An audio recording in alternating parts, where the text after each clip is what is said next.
morning. Am I on this? Right up here? Okay, good. When I got to church today, I was going to tell whoever had the scripture reading that it wasn't supposed to be Psalm 119, 17 through 19. It was supposed to be Psalm 119, the whole thing. But it ended up being my dad, and he wouldn't have believed me, so can't make that joke anyway.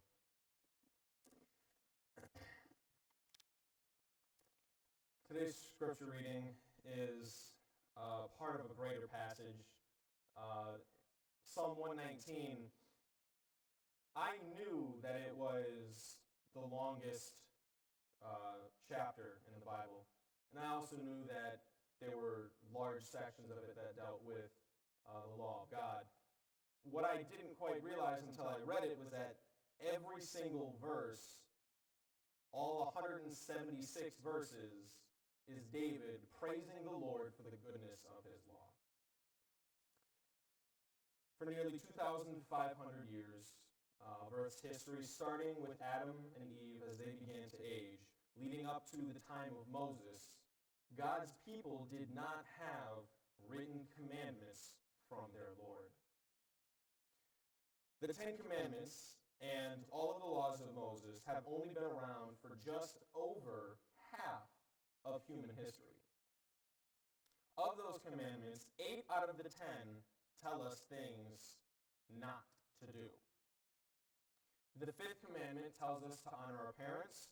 The 4th commandment tells us to remember the Sabbath day to keep it holy, and then it gives us more things not to do. The Old Testament laws, including the 10 Commandments, it feels like a long list of don'ts. It feels like a long list of restrictions. It feels like fences around ourselves as individuals telling us where we cannot go. But what I'd like to do with the law today is take a look at where it comes from, what it is, what it does, and most importantly, why it does not change. The Old Testament laws come from God. The New Testament laws also come from God.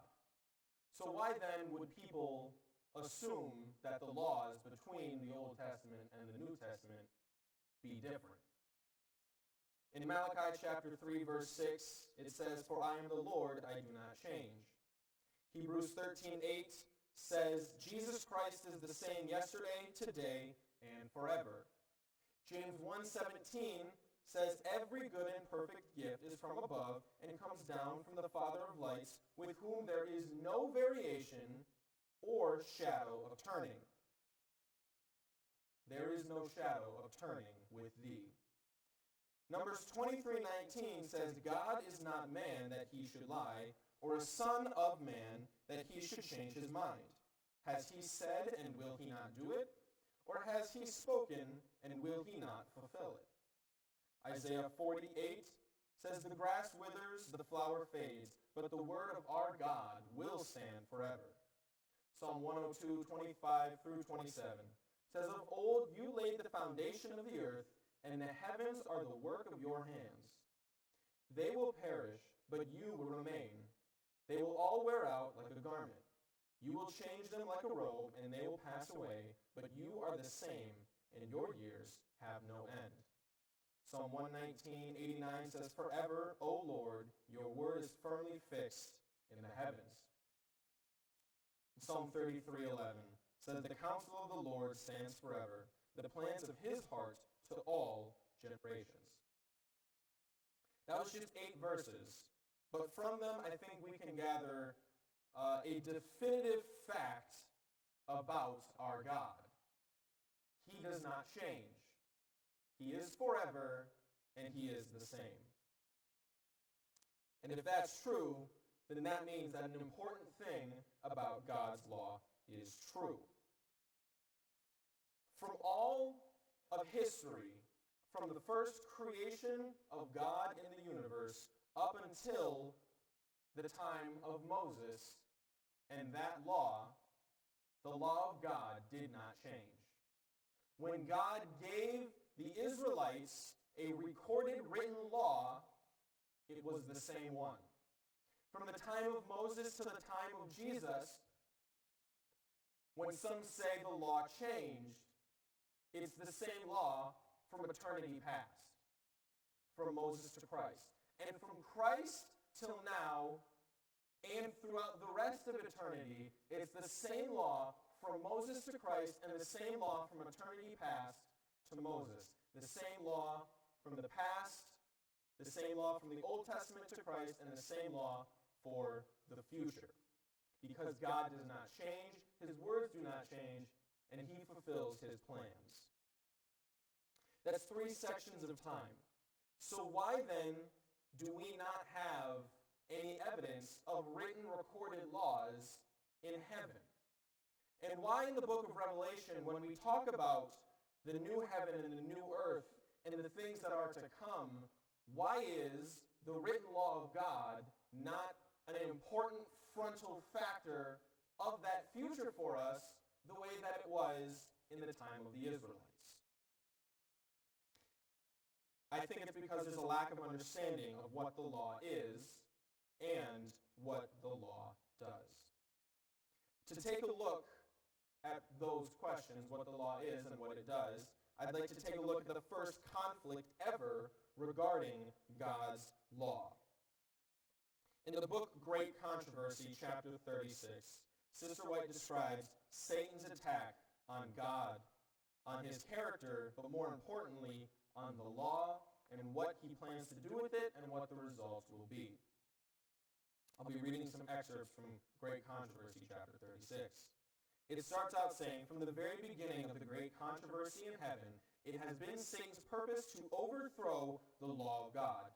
It was to accomplish this that he entered upon his rebellion against the Creator, and though he was cast out of heaven, he has continued the same warfare upon the earth.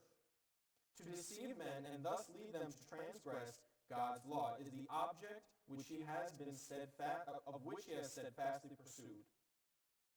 Whether this be accomplished by casting aside the law altogether or by rejecting one of its precepts, the result will ultimately be the same. He that offends in one point manifests contempt for the whole law. It says, infidelity prevails to an alarming extent, not in the world merely, but in the church. Many have come to deny doctrines which are the very pillars of the Christian faith. The great facts of creation as presented by the inspired writers, the fall of man, the atonement, and the perpetuity of the law of God are practically rejected. In rejecting the truth, men reject its author. In trampling upon the law of God, they deny the authority of the lawgiver. That's an important point right there. In denying the authority of the law, they deny the authority of the lawgiver. Those who seek to change the words and the commands in the law of God seek to undermine the authority of the lawgiver, that is the Creator. No error accepted by the Christian world strikes more boldly against the authority of heaven. None is more directly opposed to the dictates of reason. None is more pernicious in its results than the modern doctrine so rapidly gaining ground that God's law is no longer binding upon men. Then she gives a hypothetical. Suppose that prominent ministers were publicly to teach that the statutes which govern their land and protect the rights of its citizens were not obligatory, that they restricted the liberties of the people and therefore ought not to be obeyed. How long would such men be tolerated in the pulpit? But is it a graver offense to disregard the laws of states and nations than to trample upon the divine precepts, which are the foundations of all government? It would be far more consistent for nations to abolish their statutes and permit the people to do as they please than for the ruler of the universe to annul his law and leave the world without a standard to condemn the guilty or to justify the obedient. And then lastly, we see some of the results of what happens when that law is disregarded. It says, God forbids dishonest practices. Coveting, lying, and defrauding men are now ready to trample upon his statutes because they see them as a hindrance to their worldly prosperity. But the results of banishing these precepts would be such as they do not anticipate. If the law were not binding, why would any fear to transgress? Property would no longer be safe. Men would obtain their neighbor's possessions by force. The strongest would become the richest, and life itself would not be sacred. He who had the power would, if he desired, take his neighbor's wife by violence. The fifth commandment would be set aside with the fourth. Children would not shrink from taking the life of their parents, if by so doing they would obtain the desire of their corrupt hearts. The civilized world would become a horde of robbers and assassins, and peace, rest, and happiness would be banished from the earth. I've read a little bit about the signs of the times of the last days of the second coming of Christ, and it sure sounds a lot like that. It sounds a lot like people doing exactly what they want for their own personal gain, disregarding the lives, the safety, the regards of others. Children rising against their parents, neighbors against their own countrymen. It says, so as it was in the days of Noah, so shall it be. In the last days when God's Spirit is removed from this earth, it's not just God that will be leaving, it is his law that will be leaving.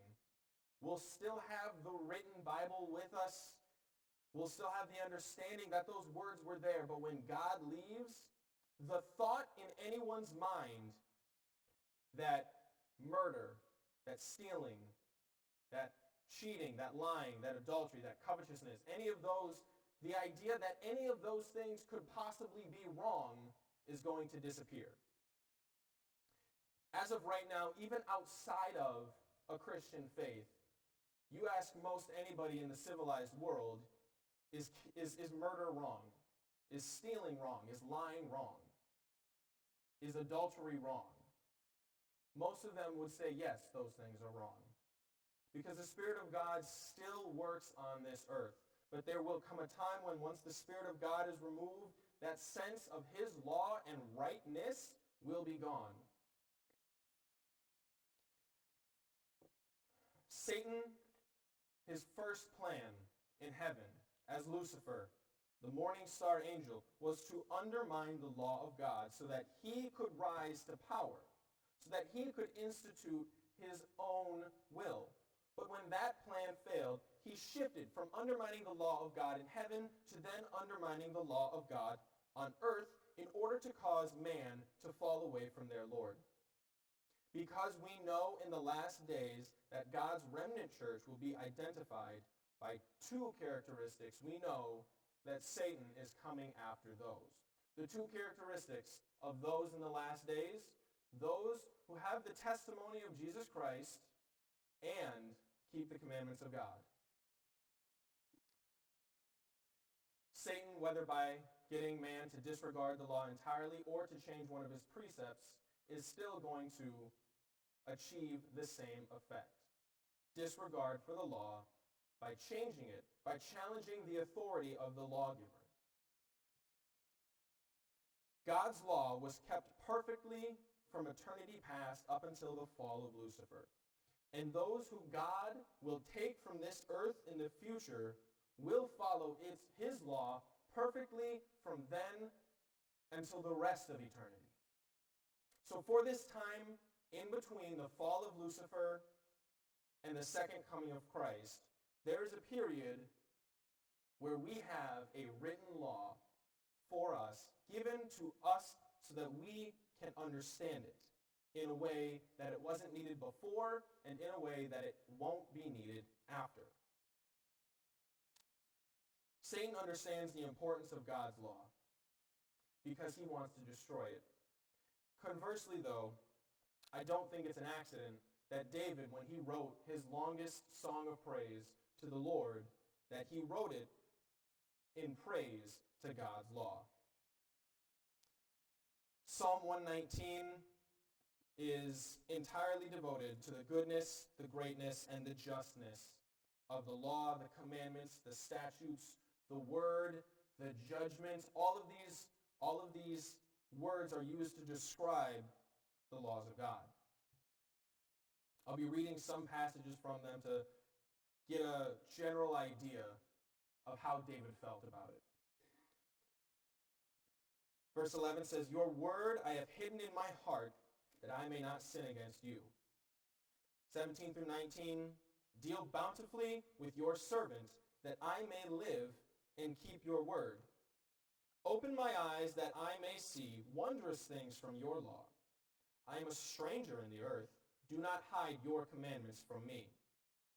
Verse 35, "Make me walk in the path of your commandments, for I delight in it." Verse 67 says, "Before I was afflicted, I went astray, but now I keep your word. You are good and do good. Teach me your statutes." 89 through 93 says, "Forever, O Lord, your word is settled in heaven. Your faithfulness endures to all generations. You establish the earth, and it abides. They continue this day according to your ordinances, for all are your servants. Unless your law had been my delight, I would have perished in my affliction. I will never forget your precepts, for by them you have given me life." Verse 142 says, "Your righteousness is an everlasting righteousness, and your law is truth." And finally, verse 160 says, "The entirety of your word is truth, and every one of your righteous judgments endures forever." I believe that David had a love for the law of God and a love for the commandments of God because he understood the two questions that I wanted to focus on today. What is the law, and what does the law do? See, those who know the answers to those questions and those who fully appreciate the answers to them, they love the law of God the way that David does here. But those who either don't know the answer or do know the answer but reject it are going to find the law restrictive to their worldly gain, and they will be like those that Sister White predicted in the Great Controversy, those who will turn against their own family, turn against their own neighbor, take things by force because the law no longer applies in their heart, in their mind, or in the world we live in today. To find the answer of those questions, though, I believe David gave it to us in an earlier chapter, Psalm chapter 19. What is the law, and what does it do? Psalm chapter 19, I'd like to go through the entire thing if you'd like to follow with me there. Psalm 19, starting in verse 1. "The heavens declare the glory of the Lord, and the firmament shows his handiwork. Day unto day utters speech, and night unto night reveals knowledge. There is no speech nor language where their voice is not heard. Their line has gone through all the earth, and their words to the end of the world. In them he has set a tabernacle for the sun, which is like a bridegroom coming out of his chamber, and rejoices like a strong man to run its race. Its rising from one end of heaven, and its circuit to the other end, and there is nothing hidden from its heat." So those first 6 verses right there, David is declaring worship and praise to the Lord as our Creator, the powerful God that he is, the ruler of the universe. And then without any segue, without any explanation, without any change in the tone of what he's talking about, without any reasoning for why he changes what he's talking about, he immediately jumps into the law of God. He says in verse 7, "The law of the Lord is perfect, converting the soul. The testimony of the Lord is sure, making wise the simple. The statutes of the Lord are right, rejoicing the heart. The commandment of the Lord is pure, enlightening the eyes. The fear of the Lord is clean, enduring forever. The judgments of the Lord are true and righteous altogether. More to be desired are they than gold, yea, than much fine gold, sweeter also than honey and the honeycomb. Moreover, by them your servant is warned, and in keeping them there is great reward. Who can understand his errors? Cleanse me from secret faults. Keep back your servant also from presumptuous sin. Let them not have dominion over me. Then I shall be blameless, and I shall be innocent of great transgression. Let the words of my mouth and the meditation of my heart be acceptable in your sight, O Lord, my strength and my Redeemer. So David, the first half, or slightly less, of that chapter, he's praising God for being the creator. And then immediately after, he says, God's law is perfect. The answer of what the law is as much of an answer to the question, what is the creator? God, because he exists and has the power to create, is the creator. He creates. He created the angels, the other worlds before, and he created this earth. He exists as that. And then the law of the Lord is perfect. Nothing is perfect outside of God. Because God exists and because he has a creation, he has the only authority to dictate laws that can rule his creation. But God doesn't just come up with laws to rule his creation. He came up with laws based on who he is. The laws came from the character of God as our creator. He didn't sit down and decide what would be a good idea. No, what would be a bad idea. Okay, we're going to parse through some good things, some bad things. No, he says, what am I? That is what I want you to be. And that was the law of heaven for eternity past. What am I? Be like me. That will be the law from the second coming on to the future of eternity. What am I? Be like me. God is our creator, exists as the law. So, for all of the past and all of the future, the law will exist just as God exists. But in this time, God had to give us some clarification because as humans, we fell and we're no longer perfect in the sight of the Lord. God's law was written in the sense that human law was written. It was not arbitrary, though. It exists as a principle of God's creation. God is love, therefore he created us to love us. God is love, therefore his law exists and is righteous to lead us to love. In essence, God's law is just a reflection of who he is. His law is his character. That was the issue that Satan raised against the law in heaven, was that the governing law of that society came from the character of God. See, Lucifer wanted some outside factor, some external reasoning for the law to exist. He didn't want it to be, well, that's what God is like, so that's what we should do. He wanted something that could be controlled outside of the will of God. And so that's where his rebellion came from, challenging the character and nature of God himself. He proposed that God could not be unbiased in creating his law. And so he set out to rule on his own path. He said, I will ascend above the heights of heaven. I will set my throne on the mount of glory. He said, I will be like the Most High. He wanted to be a creator because he wanted to be the one in charge of setting the rules for his creation. But he didn't understand that God didn't just make up the rules. He didn't just decide what the laws would be. God didn't sit down and think about this is a good idea, that's a bad idea, this is a good idea. No, God just said, this is what I am, this is what I want you to be. So when Satan came to this planet, he set out to rule it in the way that he was denied in heaven. The only thing that stood in his way on this earth was the law of God and those who followed it.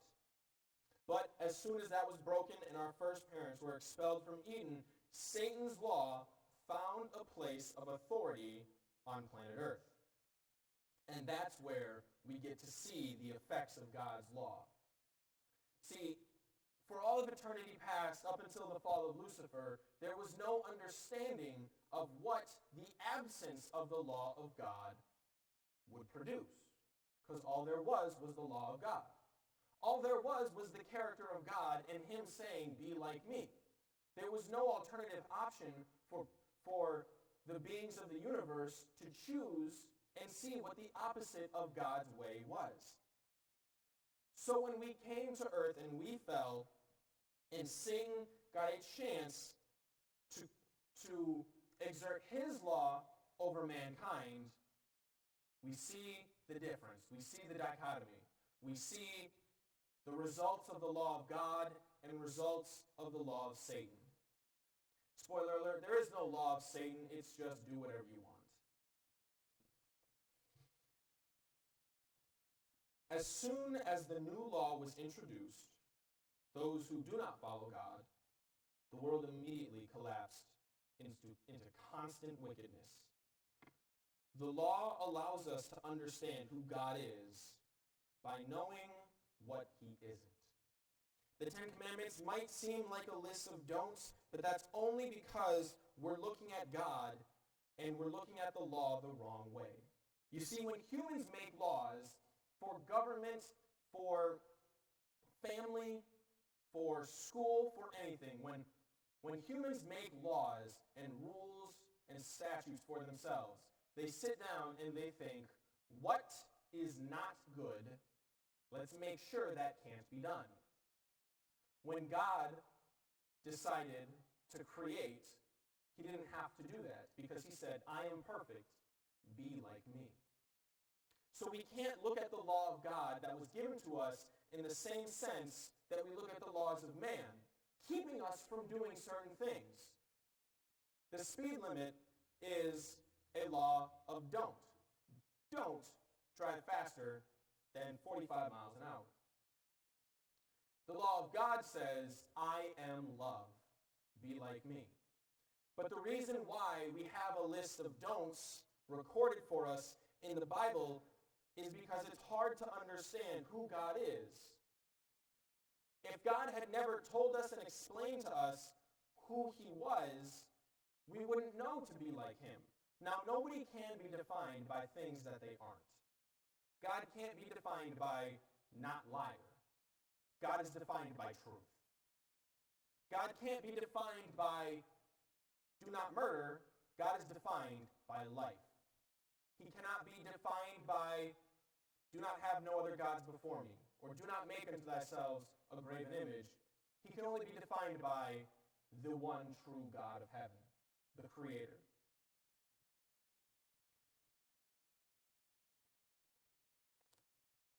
The Ten Commandments and the law of God, the same thing. They are God's character. God is love. Jesus gave us 2 commandments in the New Testament when he was questioned on what the greatest commandment was. But when Jesus gave us those commandments, when they said, Teacher, what is the greatest commandment? He said, well, it's love the Lord your God with all your heart, with all your soul, and with all your mind. And love your neighbor as yourself. The second is equally as important. But if we didn't understand what love was, how could we then love God and love our neighbor? See, love does not worship other gods. Love does not dishonor the Sabbath. Love does not lie. It doesn't cheat. It doesn't steal. But if we didn't know those things about God, how then could we understand to be like him if all he had told us was love? The law in and of itself is an expression of God's character, and what it does is it helps us understand who God is so that we can be more like him. When there is no example, how can we say what wrong is?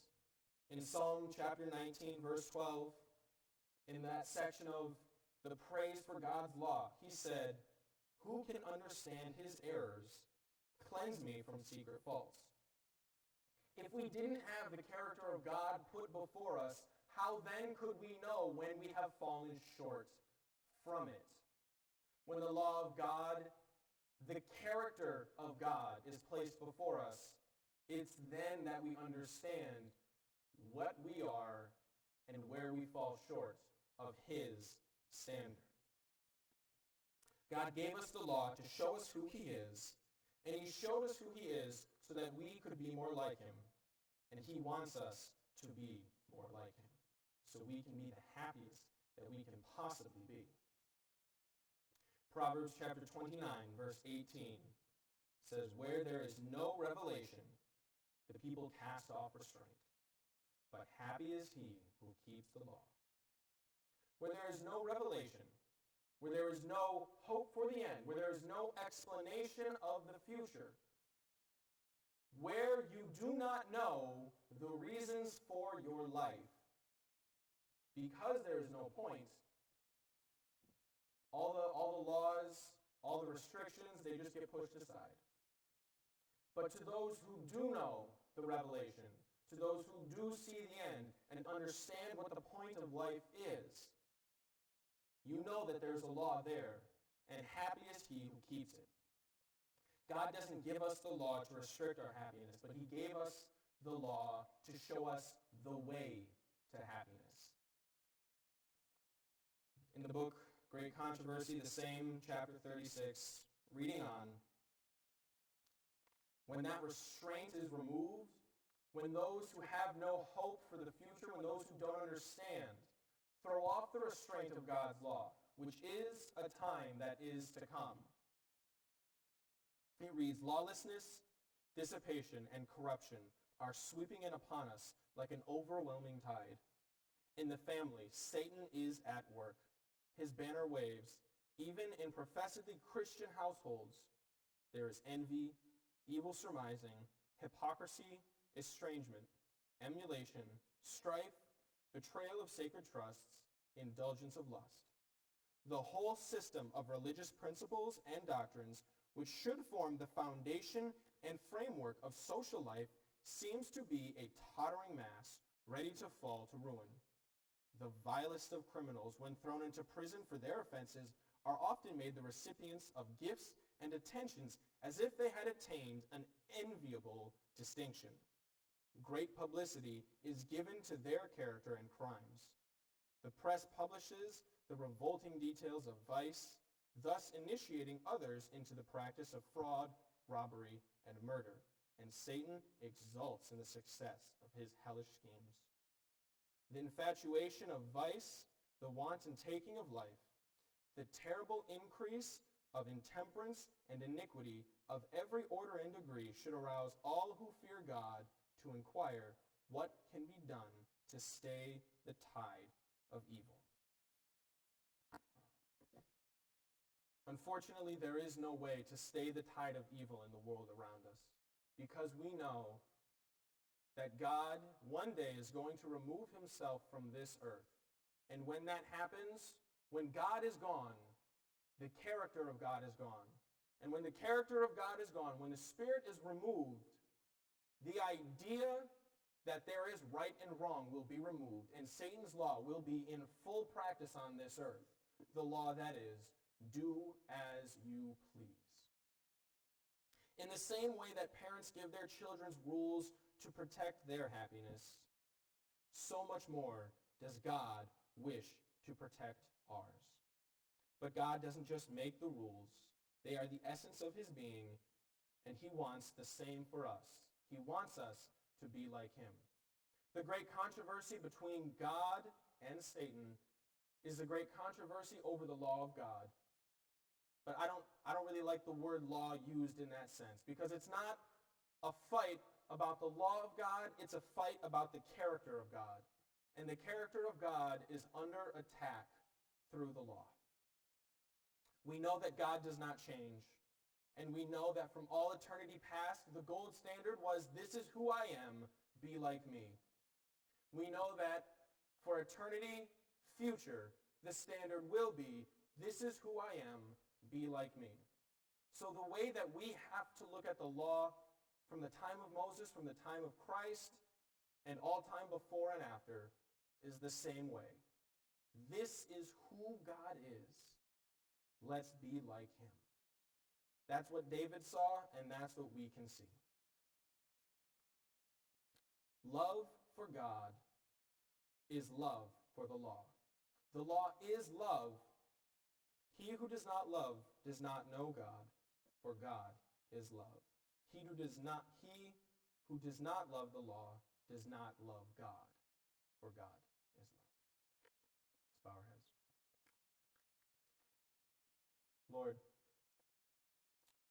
we want to thank you that in our darkest time, when we fell from your standard, you decided to show us who you were so that we could once again be more like you. We want you to help us understand better who you are so that we can partially come to you on this earth, Lord, while we're waiting for your coming. As much as we can, allow us to accept your righteousness into our lives. Lord, thank you for the law, because it is your character. Thank you for showing us who you are so that we can be more like you, so that we can be happy. Lord, you've told us that there's a time coming when you will remove the law from this planet. I would ask that you protect us from the world and from the dangers of Satan in that time. Lord, but more importantly, protect our souls that we might not fall trap to the law of Satan, but instead turn to your character and to the understanding of who you want us to be. Be with us this Sabbath day and guide us and protect us as we leave from here. Pray all these things in Jesus' name. Amen.